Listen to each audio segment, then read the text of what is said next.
Welcome back to My Conversation. Thank you so much for staying tuned with us. We have a special guest in Michael. Give another round of applause to Michael for hanging out with us today. We really appreciate it. I'll shake your hand again for the second time. Hey, it's quite all right. Now, considering with all that you do, it's to my understanding, I know that you don't just study the Christian faith, but you also venture out and you study other religions as well. That's correct. I teach comparative religion at West Hills College and College of the Sequoias, both of them. Okay, you say you teach comparative. Correct. Yep. Explain to me, because that's the first, you talk about first, that's the first I've heard of that one. Well, comparative religion is a course that some colleges and universities have in which you study, Buddhism and you study Christianity and you study Judaism and Islam and, the different major world religions. And you compare them in terms of, are they similar in some ways? Are they really different in other ways? And so what that does for students is it kind of gives them an overview of what's out there.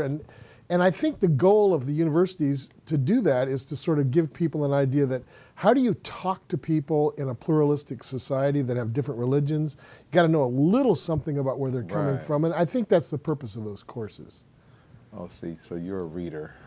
I don't know. I guess so. You have, and considering today, one of the things that I was considering what today is, 9/11. Yes. And knowing the great tragedy that happened years ago, and a lot of people look at those who were involved in that with one perspective or one opinion, and it's not just those of Islam belief. That's just a small group.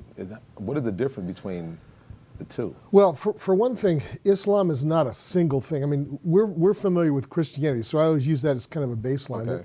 But, Christianity has Roman Catholics and different kinds of Protestants, and there's the Eastern Orthodox branch too. So there's really three main branches of historic Christianity. Islam is much the same.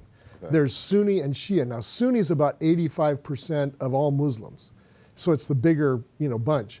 And the Shiites are much smaller, but very influential. So for example, Shiites are the majority, like 95% or some such number in Iran. Iran's mainly a Shiite country. Yemen is mainly a Shiite country. And then there's a Shiite majority in Iraq. Iraq is a 60% majority Shiite country. But the problem is Saddam Hussein was a Sunni. So you had in a sense, a minority president in Iraq governing, the majority people. And so there was real tensions between them. And so Sunnis and Shiites, most of the time they get along, but they have a history similar to Protestants and Catholics. There's been a lot of antagonism, a lot of dislike over the years between Sunnis and Shiites. And so within those two groups, there are what I like to call the everyday Muslims that are just trying to live life and, get along and then you've also got the radicalized tiny minority that can do a lot of damage. So you've got Shiite radicals and you've got Sunni radicals. And what we see with Al-Qaeda and ISIS and some of these organizations is a network that brings together the radicals from all branches of Islam with the common objective of spreading Islam worldwide and bringing down countries that they think are not conducive to their goals. Right, but as a whole, with Islam, it's more of a peaceful. Well, most Muslims are like most people. They just want to, succeed in life. They want to have a nice life. They want to make some money. They want to have a good future for their children. So most Muslims are not radicals. The problem is, the 1% or whatever it is that number is that are either radicals or sympathetic to the radicals. Yeah. When you consider that there are at least about a billion and a half Muslims in the world, maybe more. Wow. That 1% is a sizable number. 1% of say 1.5 to 2 billion, that's a sizable number of people.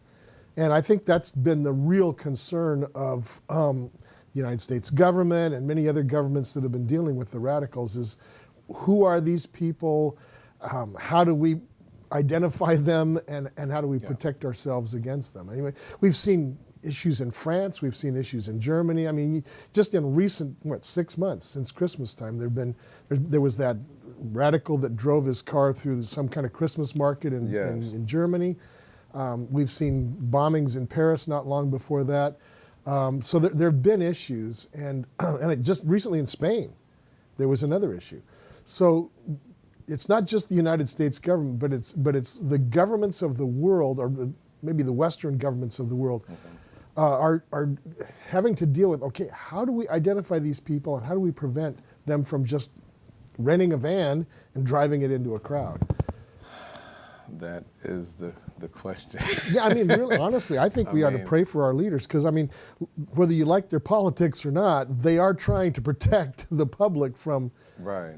Because nobody, of course, nobody wants those tragedies to happen. Oh, no. No, no. And if, and in fact they do, then something is definitely wrong with them themselves, not just a matter of the group. But now, within my curiosity, with you studying different religions, is there a commonality amongst the beliefs? Well, most religions have a code of behavior that I think you'd recognize as being common to different religions. I mean, stealing is almost always wrong in every religion. Usually sexual morality is sometimes defined a little differently, but there's usually a sexual morality code of some sort. Definitely murder, you know, not always killing, but killing for no reason or killing for a selfish reason. So you've got some commonalities like that, but when you get beyond that, you find the differences really are pretty huge. I mean, the concept of who God is or what God is, the concept of whether we perceive reality or don't really perceive reality, what the goal of human life is, very different in the different religions.